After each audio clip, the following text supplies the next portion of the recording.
예, 예레미야서 오늘 세 번째 시간인데요. 서론을 우리가 살펴봤고 지난주는 1장 소명, 예레미야가 소명받는 것을 우리가 봤죠. 오늘은 이제 본격적으로 내용으로 들어가는데요.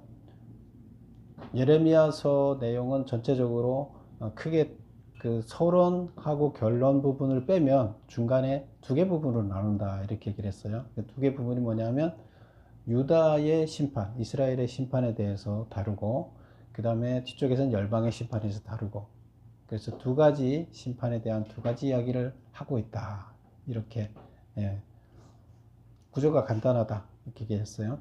그래서 지금 2장서부터 이제 쭉 45장까지 나오는 이야기는 계속 유다의 심판에 관한 이야기가 되겠습니다. 그래서 오늘은 유다의 심판 그 첫째 시간으로 그 제목이 뭐죠? 유다의 고의적인 죄악. 예, 유다가 고의적으로 죄를 저질렀다 이런 내용이 되겠습니다. 그래서 예레미야는 지금 이것을 설교를 통해서 메시지를 전달하는데, 이게 오늘 2장에 나오는 얘기가 첫 번째 설교입니다. 그래서 메시지를 전하는 설교 형식으로 메시지를 전하고 있는데요. 1번을 보겠습니다. 메모 1번. 유다가 하나님을 참으로 따른 때는 언제였으며 어떤 모습으로 따랐는가? 이들을 어떻게 지켜주셨는가? 그래서 그 1절에서부터 3절까지 나오는 이야기인데요. 1절에서부터 3절까지 나오는 이야기는 먼저 유다가 죄를 짓기 전에 유다가 하나님하고 좋은 관계가 있었던 적이 있어요. 그래서 지금은 죄를 지면 하나님하고 좋은 관계예요? 아니에요.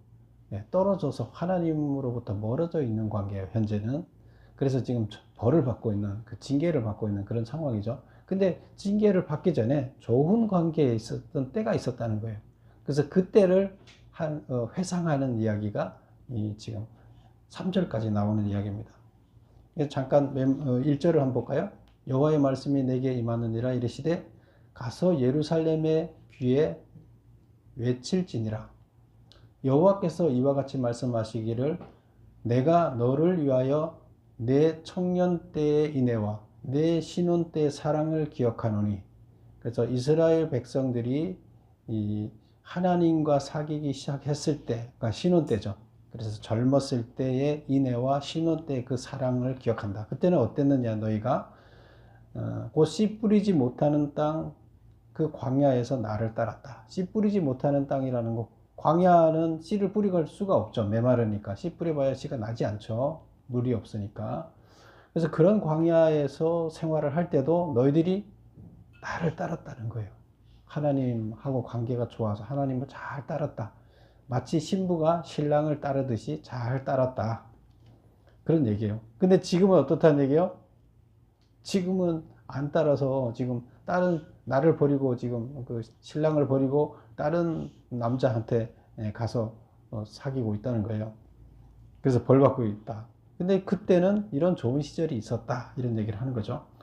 3절 보면 이스라엘은 여호와를 위한 성물 곧 그의 소산죽 첫 열매이니 그를 삼키는 자면 모두 벌을 받아 재앙이 그들에게 닥치리라. 하나님께서는 어떻게 생각하느냐?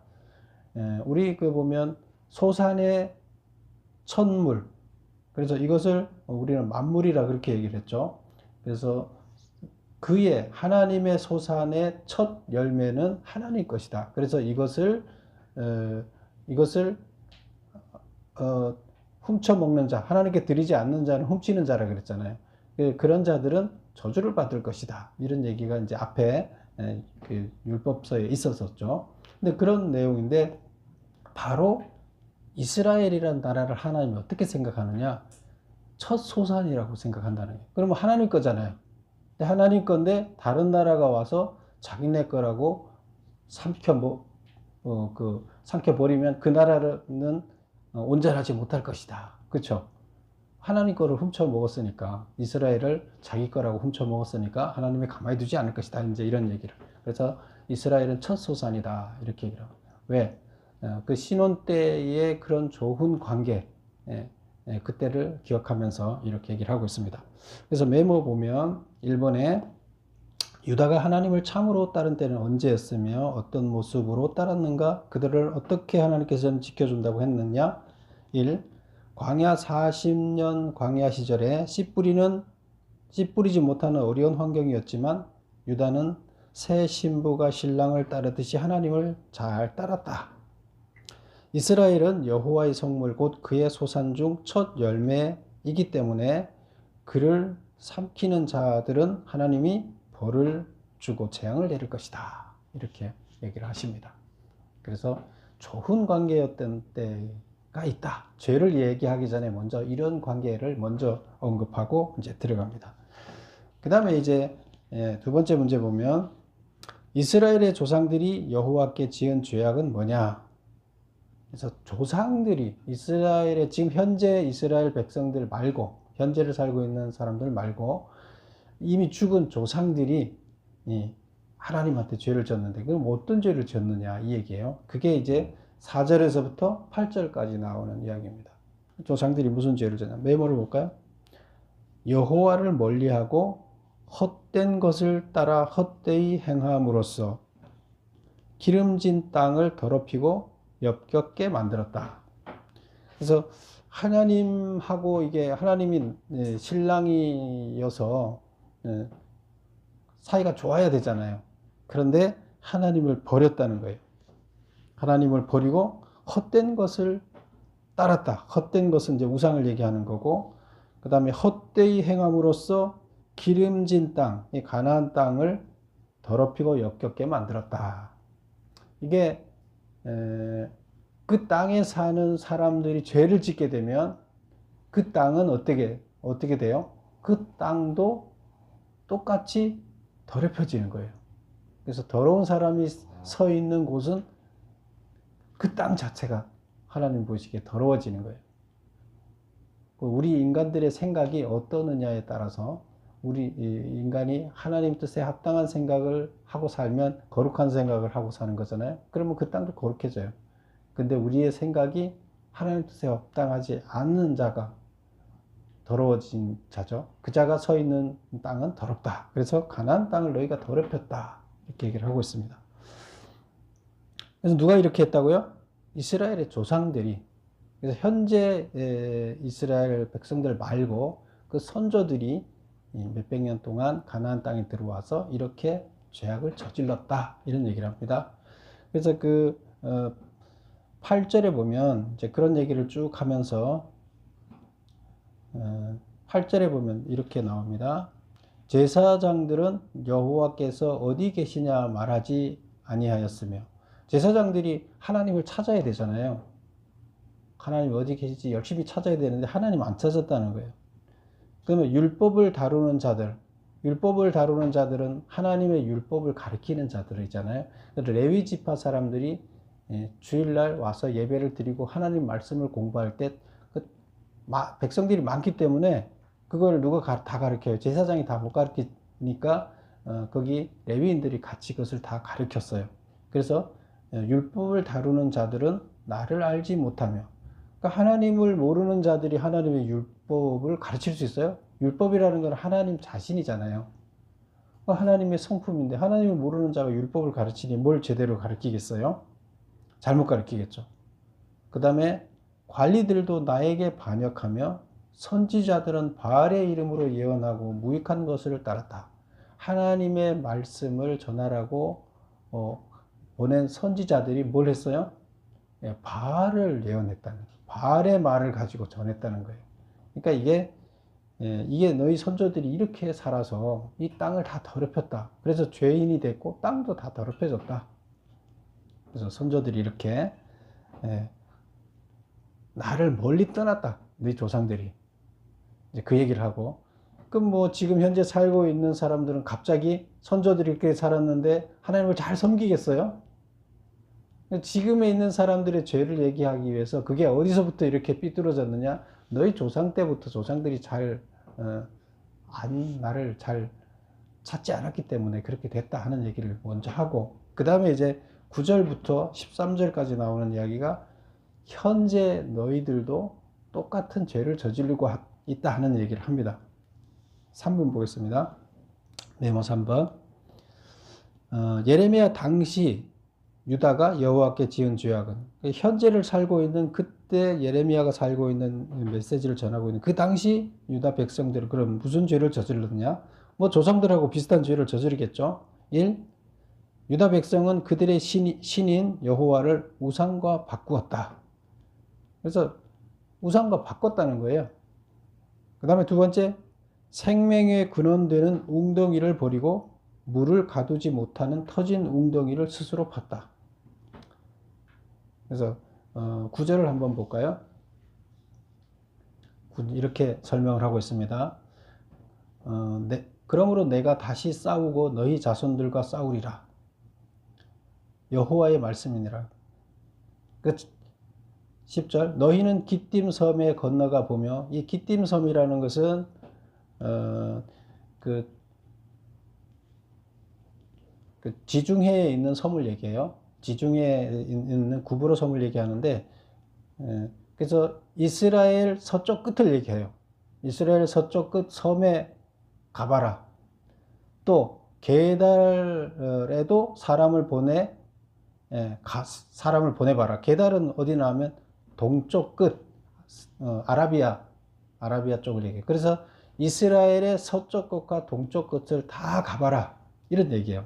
시딤 섬에도 가보고 게달도 가봐라. 사람들을 보내서 이 같은 일이 있는지 자세히 살펴봐라. 이 같은 일이 뭐냐면 11절, 다음과 같은 일이 있는지 쭉 다 살펴보되 이 다음과 같은 나라가 있는지 살펴봐라. 다음이 뭐냐? 어느 나라가 그들의 신들을 신 아닌 것과 바꾼 일이 있느냐? 그러나 그의 백성은 그의 영광을 무익한 것과 바꾸었도다. 그래서 그 나라의 신들을 바꾸는, 다른 신으로 확 바꿔버리는 그런 나라가 있는지 한번 봐봐라. 가짜 신을 섬기지만 그들이 갑자기 신을 바꿔버려서 다른 신으로 바꿔버리는 그런 나라가 있느냐? 없다는 거예요. 그런 나라는. 우상을 섬겨도 그렇게 다른 신을 확 바꿔버리는 나라는 없다는 거예요. 그런데 너희는 어떠냐? 그러나 나의 백성은, 유다는 그의 영광을 무익한 것과 바꾸었다. 그의 영광이라는 것은 하나님의 영광, 하나님을 얘기하는 거죠. 하나님을 무익한 것, 우상과 바꿨다는 거예요. 신을 바꿨다는 거예요. 이놈들이 가나안 땅에 들어와서 이놈들이 신을 바꿨다. 조상들이 했던 행세를 지금도 너희도 똑같이 하고 있다는 얘기죠. 그 다음에 또 이제 그 표현을 어떻게 쓰고 있나 하면, 신을 바꿨다. 너희들이 죄악은 신을 바꿨다는 거고, 그 다음에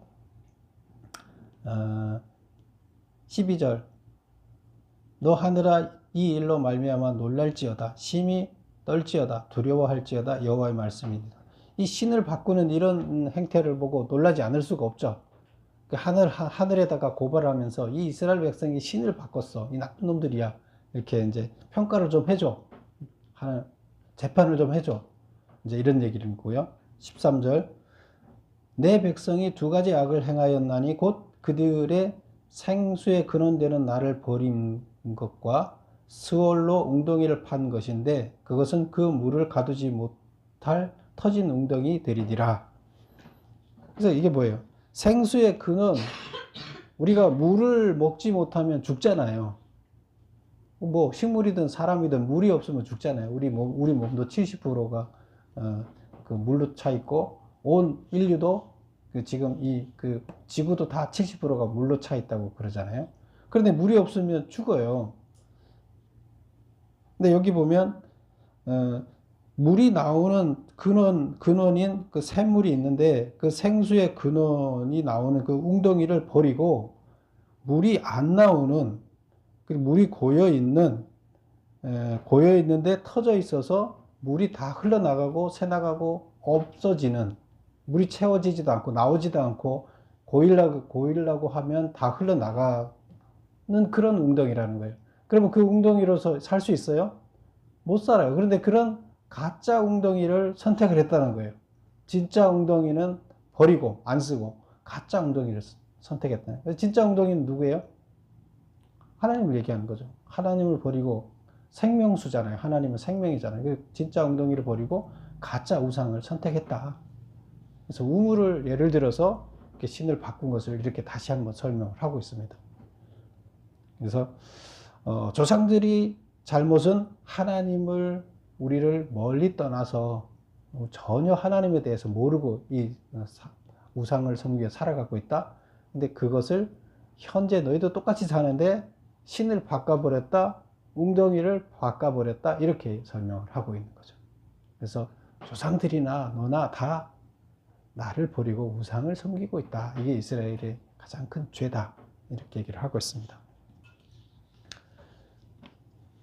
그래서 큰 전제는, 이스라엘의 제일 크게 얘기하는 큰 전제는 우상 숭배라는 거예요. 근데 사실 여러분, 그 우상이 뭐예요? 가나안 땅에 있는 가장 큰 우상은 뭐였죠? 가나안 사람들이 섬기고 있던 신? 바알이죠, 바알. 그래서 바알은 농사를 잘 되게 하는, 그 비를 잘 오게 해서 농사를 잘 되게 하는 신이다. 이래서 가나안 사람들이 믿고 있던 것인데, 그들이 만들어 놓은 신인데, 그 신은 뭐 하는 거예요?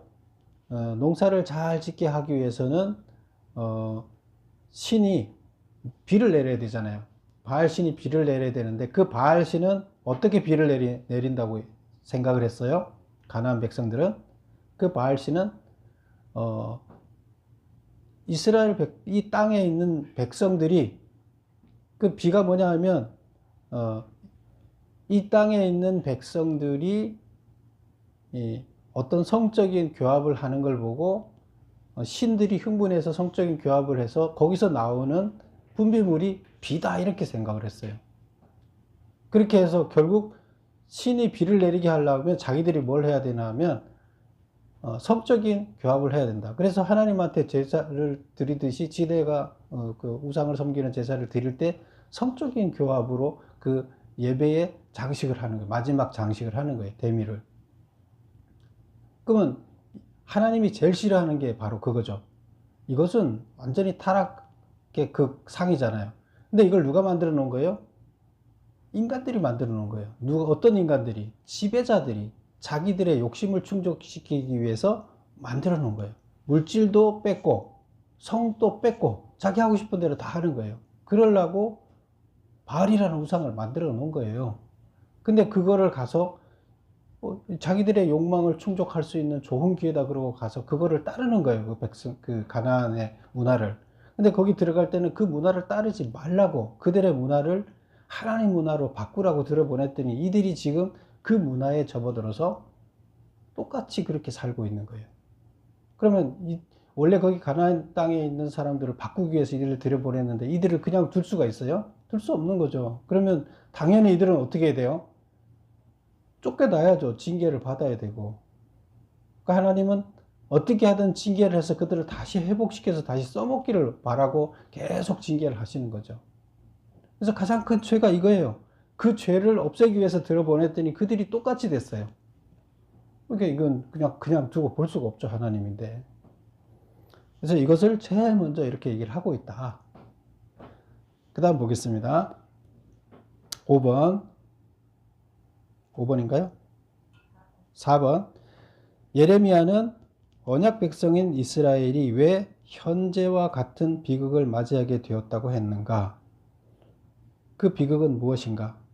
현재 예레미야가 지금 메시지를 전할 때 이들의 비극은 뭐예요? 북쪽에 있는 나라들이 혹은 애굽 나라들이 쳐들어와서 이들을 가만히 두지 않는 거죠. 이게 지금 가장 그때 당시에 위험한 비극이었죠. 자, 보겠습니다. 첫 번째 질문이 왜 현재와 같은 비극을 맞이하게 되었는가? 여호와께서 인도하시는 길을 떠나 악을 행하여 스스로 비극을 자초했기 때문이다. 그래서 하나님께서는 이스라엘을 들여보내서 그 땅에 가나안 사람들의 잘못된 우상 숭배 문화를 청산하고 하나님 문화로 바꾸라고 보낸 보내서 그 일을 시켰더니 그 일을 버리고 가나안 땅에 있는 사람들의 길을 가는 거예요. 그렇죠? 그래서 지금 있는 징계는 그들이 자초한 거예요. 하나님이 징계를 주려고 한 것이 아니라 그들이 징계를 자초했기 때문에 이를 하나님의 목적에 계약한 대로 안 하고 있으니까 이를 정신 차리게 하려면 징계를 해야 되는 거예요. 그래서 징계의 원인은 뭐다? 그들이 스스로 자초한 것이라는 거예요. 하나님이 가라는 길을 안 간 거예요. 우상청산에 하나님 나라로 바꾸고 우상의 문화를 하나님 문화로 바꾸라, 하나님 나라로 바꾸라고 보냈더니 안 한 거예요. 그리고 반대로 그를 쫓아간 거예요. 그래서 지금 이 원인은, 비극은 너희들이 스스로 자초한 것이다. 그래서 그 다음 보면 내 하나님 여호와를 버림과 내 속에 나를 경외함이 없는 것이 악이요 그 고통인 줄 알라. 그래서 하나님을 버리고 이스라엘 백성들의 마음속에 하나님을 경외하는 마음이 없어진 것 자체가 이게 악이라는 거예요. 그래서 하나님을 경외하는 마음이 사라져서 하나님을 버린 것이, 이게 악의 근본이에요. 죄의 근본이에요. 그러니까 그걸로 쫓아간 거죠. 자기 욕심을 자기 성적인 욕심, 물질적인 욕심을 추구해서 가나안 백성처럼 쫓아간 거죠. 그게 아니라 하나님 말씀이 실현되는 나라를 만들으라고 했더니 다른 데로 쫓아간 거죠. 그러니까 하나님은 사라진 거죠, 마음에서. 이게 죄라는 거예요. 그게 몇 절에 있어요? 거기를 한번 읽어볼게요. 18절 보겠습니다. 네 악이 너를 징계하였고 네 반역이 너를 책망할 것이라. 그런즉 내 하나님 여호와를 버림과 내 속에 나를 경외함이 없는 것이 악이요 고통인 줄 알라. 그래서 바로 그 고통받고 현재 받고 있는 그 징계받는 것이 바로 하나님을 경외함이 없어서 그들을 쫓아간 것이 이 원인이다, 이렇게 얘기를 하고 있습니다. 그 다음에 그들이 받고 있는 고통은 뭐예요? 아수르 침략으로 포로가 되고 땅이 황폐하고 성읍이 불타 주민이 없게 되었으며 애굽 침략으로 고난을 받게 된 것이다. 그게 어디 있냐면 14절부터 나오는 거예요. 14, 15, 16절에 나오는데 14절 이스라엘이 종이냐 시종이냐 어찌하여 포로가 되었느냐.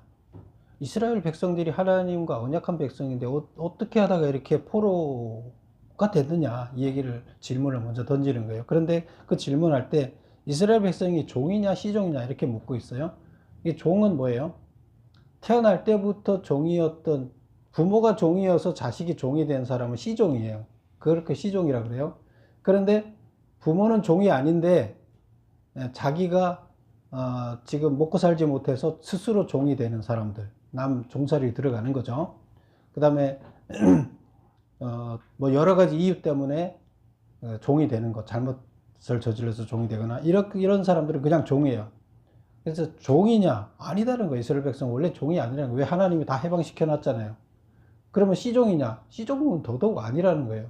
그런데 그러면 왜 포로로 잡혀갔냐? 원래 이 포로로 잡혀가는 사람들은 종이잖아요. 종으로 잡혀가는 거잖아요. 근데 이스라엘 백성이 왜 종으로 잡혀갔냐 이거예요.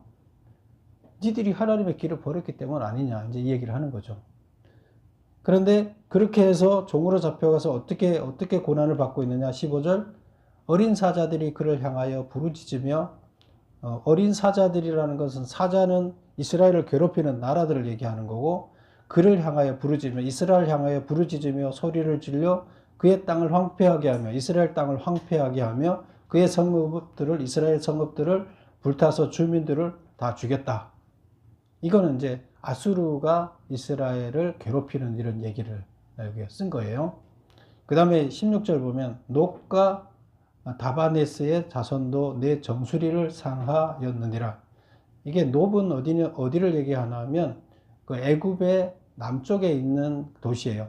그래서 애굽에서 한 남쪽으로 한 15km 정도 떨어지는 도시라 그러는데 그 애굽을 얘기하는 거예요. 애굽. 그 다음에 다바네스는 삼각주, 그 애굽의 삼각주 지역, 그 나일강의 끝부분에 삼각주가 있죠. 그래 그 삼각주 부분을 얘기하는 거고, 이게 두 개 다 애굽의 도시를 얘기해요. 그래서 애굽의 도시의 자손도 내 정수리를 상하게 하였느니라. 정수리를 상하게 하였다는 것은 머리를 다 잘라버렸다는 뜻이에요. 그 얘기는 뭐예요? 너희들을 혐오를 머리를 다 잘라는 수치심을 준다는 것은 결국 그들이 와서 너희들을 다 그 성을 너희들과 싸워 이겨서 너희들을 포로로 잡아서 고통을 주는 얘기예요. 그러면 앞에는 아수르가 고통을 주고 또 밑에는 16절에는 애굽이 고통을 주고 이런 고통을 당하고 있다는 얘기예요. 그래서 이런 고통이 무엇 때문이냐? 그 원인이 하나님의 백성인데, 선택받은 하나님의 백성이 왜 이런 고통을 당하느냐? 바로 하나님을 떠났기 때문이다. 이렇게 얘기를 하고, 그래서 모든 그 악의 근본은 하나님의 그 마음속에서부터 사라지는 것이 악의 근원이다. 이렇게 얘기를 하고 있습니다. 그 다음 보겠습니다. 5번. 이스라엘이 여호와를 배신하는 행위 6가지를 비유로 묘사하고 있다. 이 6가지 비유는 무엇인가? 그 다음에 20절부터 28절까지 나오는 이야기인데요. 이게 무슨 얘기라고요? 이스라엘이 하나님을 배신하는 것을 비유적으로 이렇게 설명을 하고 있어요. 그래서 비유적으로 설명하고 있는데 그 비유 6가지를 쭉 나열하고 있습니다. 그럼 메모 보겠습니다. 어떤 비유를 얘기하고 있느냐?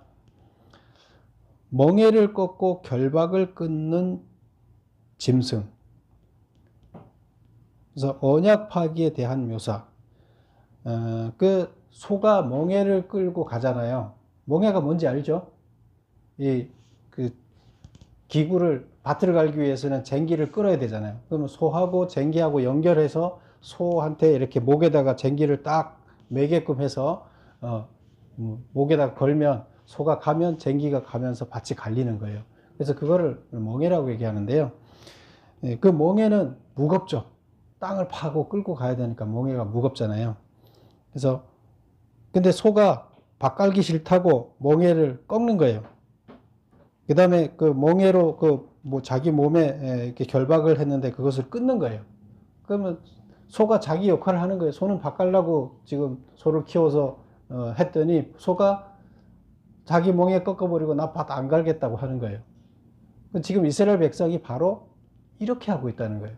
하나님과 언약을 하고 가나안 땅을 들어가서 변화시키라고 했더니 지금 다른 우상을 섬기고 있는 것이 뭐냐? 바로 소가 자기 할 일을 안 하고 밥 가르라고 잘 먹여서 키워놨더니 밥은 잘 먹되 나는 절대 그렇게 안 하겠다. 일 안 하겠다. 이제 이런 거랑 마찬가지. 이스라엘이 이렇다는 거예요. 그래서 언약 파기에 대한 묘사. 계약을 해서 밥을 잘 먹여서 키워놨더니 일 안 하는 거예요. 나쁜 놈이죠. 그 다음에 행음하는 여인. 행음하는 여인이라는 거 뭐예요? 여기 보면 20절에 보면 20절 중간부터 보면 앞에는 이제 조금 전에 이제 소 얘기고 두 번째 이야기가 모든 높은 산 위에서와 모든 푸른 나무 아래에서 너는 몸을 굽혀 행음하도다. 그래서 이게 이제 우상을 섬기는 것을 그 바람피는 여자를 이렇게 항상 예를 든다 그랬죠. 그래서 이스라엘 백성은 하나님과 결혼한 사이인데 신부인데 하나님을 버리고 다른 여자를 만나는 거예요. 근데 어디서 만났느냐? 높은 산 위에서와 높은 푸른 나무 아래에서. 이게 뭐예요? 산당이 있는 데를 얘기한다 그랬죠. 이스라엘은 광야잖아요. 별로 나무들이 없잖아요. 근데 나무들이 있는 곳에는 꼭 산당을 지어 놓고 거기에서 우상을 섬긴다는 거예요. 그래서 푸른 나무가 있다. 높은 산이다. 그래서 산에 나무가 잘 형성되어 있는 데는 산당을 꼭 지어 놨다는 거죠. 근데 그런 데 가서 뭘 한다? 몸을 굽혀서 음행을 저지르고 그 우상을 섬긴다는 얘기예요. 우상에 절하고 있다는 행위를 이렇게 말하고 있는 거예요. 그래서 두 번째 비유는 이스라엘이 어떤 배신 행위를 하고 있느냐? 바람피고 있다. 행음하는 여인으로. 그래서 우상 숭배를 하고 있는 것을 표현하고 있고, 세 번째, 열매 맺지 못한 포도나무 가지. 그래서 이스라엘 백성을 잘 키웠다. 21절 볼까요? 내가 너를 순전한 참 종자 곧 귀한 포도나무로 심었거늘 내게 대하여 이방 포도나무의 악한 가지가 되면 어쩌느냐. 그래서 포도나무를 잘 심어서 거름도 잘 주고 잘 키워놨더니 이 좋은 열매를 맺지 않고 아주 악한 열매를, 못 먹을 열매를 맺는다. 이런 얘기예요. 이게 이제 무슨 말이냐? 의의 열매를 맺지 못함에 대한 비유다. 그래서 이스라엘 백성들이 의의 열매를 맺으라고 했더니 의의 열매가 아니라 타락의 열매를 맺고 있다는 거예요. 우상을 숭배하면서. 그 다음에 발빠른 젊은 암낙타. 그래서 발빠른 젊은 암낙타로 비유하고 있다. 23절 볼까요? 내가 어찌 말하기를 나는 더럽혀지지 아니하였다. 바알들의 뒤를 따르지 아니하였다 하겠느냐. 골짜기 속에 있는 내 길을 보라. 내 행한 바를 알거니와 발이 빠른 암낙타가 그의 길을 어지러이 달리는 것과 같으며 너는 광야에 익숙한 거기까지 발이 빠른 암낙타가 그의 길을 어지러이 달린다. 암낙타가 그 순낙타를 찾아서 엄청나게 이제 쫓아다닌다는 그런 뜻이에요. 그래서 여기서 발빠른 암낙타는 뭐 암낙타와 같아 불순종, 지멋대로 불순종해 가는 걸 얘기하고, 그 다음에 5번에 보면 성욕의 허덕이는 들 암낙이, 암낙타, 여기는 암낙이. 그래서 왜 암만 얘기해요? 이스라엘 백성들을 신부로 묘사했기 때문에 이제 암낙타를 이제 얘기를 하고 암낙이를 얘기하는 거예요. 그래서 암낙이가 성욕에 헐떡이면서 막 쫓아다니고 있다는 거예요. 그 순낙타를 순낙이를 찾아서. 그래서 이거는 우상숭배를 비유한다. 하나님을 버리고 다른 거기에 가나안에서 섬기는 신들을 섬기려고 쫓아다니는 걸 얘기한다. 그 다음에 6번 붙들려 수치를 당하는 도적, 환난 날에 철저히 수치를 당할 것에 대한 비유다.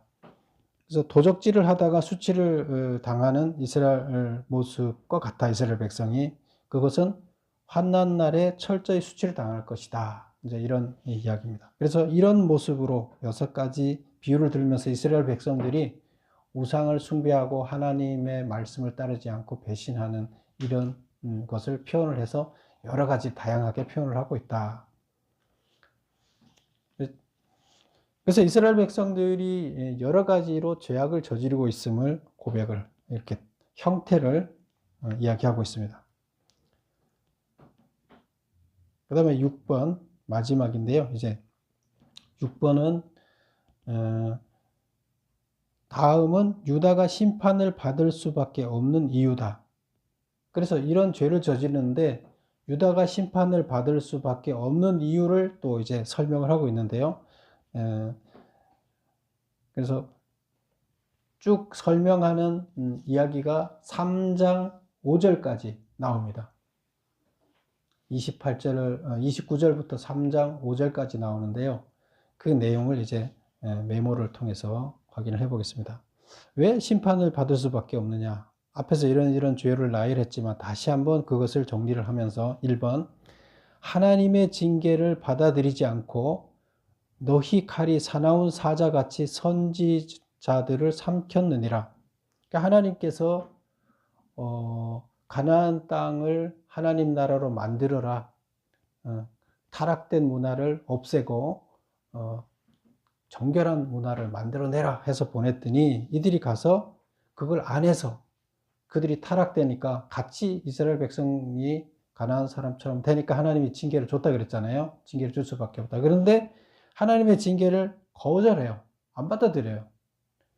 받아들이지 않고 너희 칼이 사나운 사자같이 선지자들을 삼켰느냐. 오히려 너희들이 잘못됐다는 것을 지적하는 선지자를 보냈더니 그 선지자를 어떻게 해요? 사자가 물어뜯듯이 너희 칼이, 이스라엘 백성들이 칼이 사나운 사자같이 선지자를 죽였다는 거예요. 하나님이 메시지를 전하는 자들 오히려 죽여. 왜? 지네 생각하고 틀리니까. 이렇게 지금 하고 있으니까 이걸 처벌해야 돼요, 말아야 돼요? 예, 이들 심판해야 되겠죠. 답이 없죠. 그 다음 두 번째. 그래서 메모 답을 보면 자신을 올바른 길로 인도하기 위한 하나님의 징계를 거부하고 선지자를 공격하는 것은 왕이신 하나님을 반역하는 행위다. 그러니까 심판을 해야 된다. 할 수밖에 없다. 그 다음 두 번째. 우리는 놓였으니 다시 주께로 돌아가지 않겠다고 하며 내 백성이 나를 잊었나니 그 날수는 셀 수 없거늘. 그래서 이스라엘 백성들이 이렇게 얘기합니다. 우리는 자유인이다. 놓였다. 애굽에서부터 해방되었듯이 우리는 자유인이다. 자유인이 됐으니까 다시 주께로 돌아가지 않겠다. 우리가 어느 신을 섬길지는 우리가 선택하겠다. 그러니까 당신이 당신만을 섬기라고 말하지 마라. 이 얘기예요. 그래서 우리 자유인이야. 우리는 놓였어. 그러니까 우리는 당신이 우리한테 강요하지 마. 우리 마음대로 알아서 하겠어. 그러니까 주께로 안 돌아갈 거야. 내 백성이 나를 잊었나니. 이것은 하나님이 이제 그 말을 듣고 내 백성이 나를 잊었다. 그리고 그 날수는 셀 수 없다. 오랫동안 셀 수 없이 많은 날수 동안 이들이 나를 잊고 지네들끼리 저렇게 살고 있다. 이 얘기예요. 나를 버리고 가 있다. 이 얘기예요. 그래서 이것은 자유인이 되었기 때문에 더 이상 하나님의 권면을 받지 않고 자기 마음대로 신을 선택하겠다는 것이다. 이는 하나님과 맺은 신해산 계약을 어긴 행위다. 그렇죠? 이들을 그 종이 됐을 때 출애굽 시켜주면서 해방시켜주면서 어떻게 했어요? 나는 너의 하나님이 될 테니까, 너의 신이 될 테니까 너희들은 내 백성이 되라. 그게 뭐예요? 하나님 시키는 일을 해라는 거예요. 하나님 시키는 일을 하라 그러는데 지금 그걸 어기는 거잖아요. 그래서 계약을 했잖아요. 시내산에서 하나님이. 그리고 그 어떻게 살아야 되는지를 또 율법으로 다 줬잖아요. 근데 그거 다 안 하겠다고 지금 내 마음대로 살겠다는 거예요. 하나님 마음대로 살라고 하다 보니까 자기 욕정대로 살지 못하겠으니까 거룩한 자가 아니라 타락한 자가 훨씬 행복하고 재밌는 것 같아서 그 길로 가겠다는 거예요. 그러니까 심판해야죠. 3번. 죄 없는 가난한 자를 죽이고도 죄를 범하지 않았으니 하나님의 진노가 임하지 않을 것이라고 말했다. 그래서 여기서 죄 없는 가난한 자를 죽였다는 거. 하나님께서는 항상 뭘 하라 그랬어요? 고아와 과부와 나그네, 사회적 약자를 돌보는 것을 사명으로 줬어요.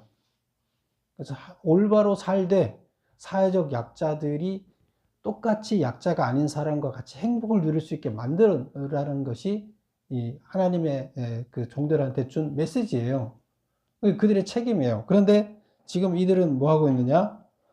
죄 없는 가난한 자를 죽이고도 뭐 그들한테서 약탈 다 하고 다 뺏고 그 힘이 없으니까 뺏기 좋잖아요. 뺏어도 뭐 자기한테 해야 할 능력이 안 되니까 힘이 없으니까 다 뺏고 그들을 죽이고 그리고는 자기는 잘못이 없다는 거예요. 왜?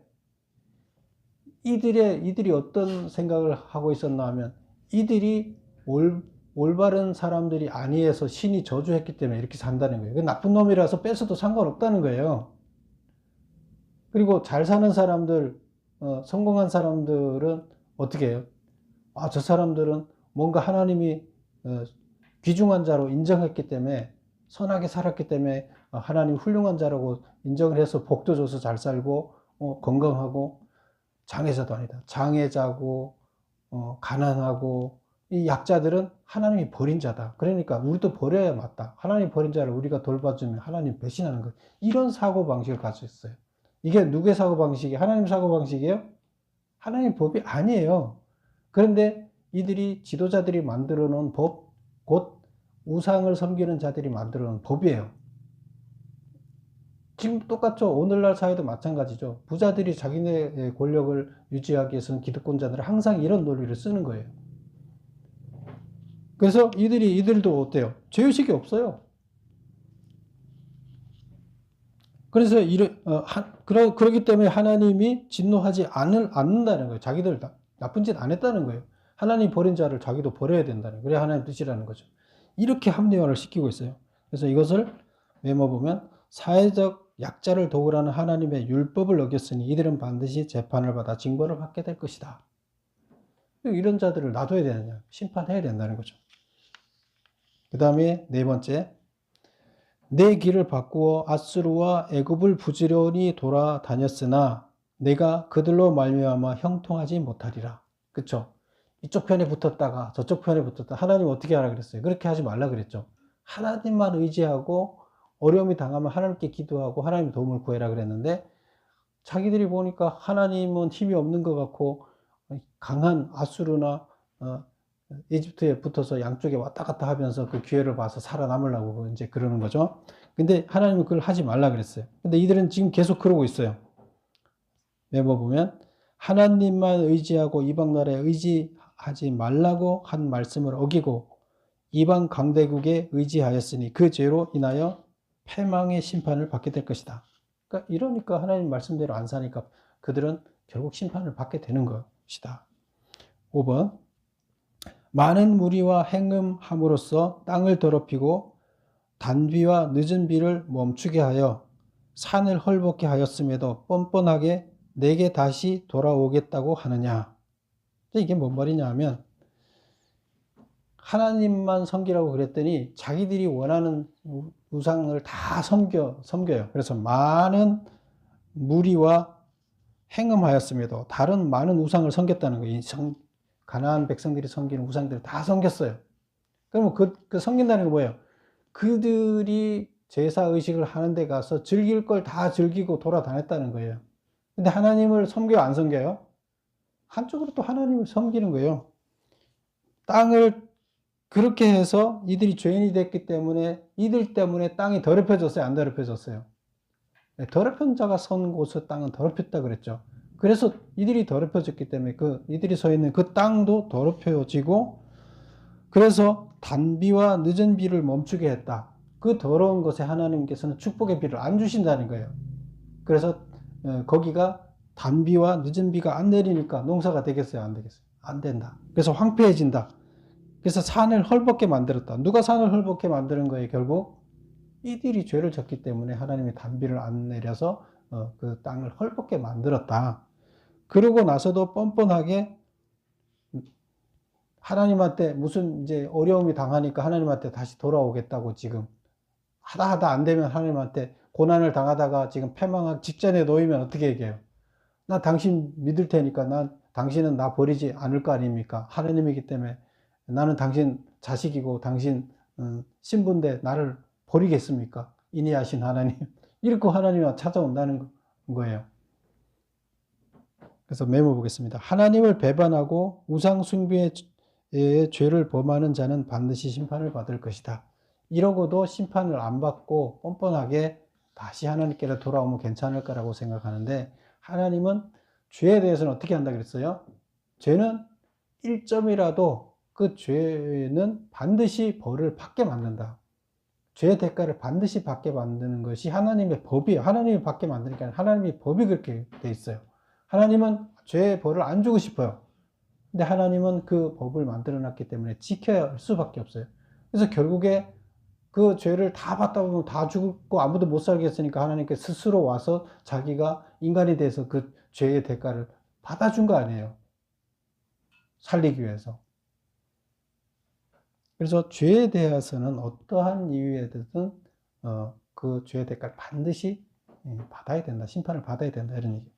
그래서 여기서 다시 한번 6번을 정리해 보면 심판을 받을 수밖에 없는 이유들이 바로 이런 이유들 때문이다. 그래서 이스라엘 백성들이 지금 어떻게 돼 있다? 심판을 받을 수밖에 없는 단계에 돼 있다. 그래서 지금 예레미야는 뭘 얘기하고 있는 거예요?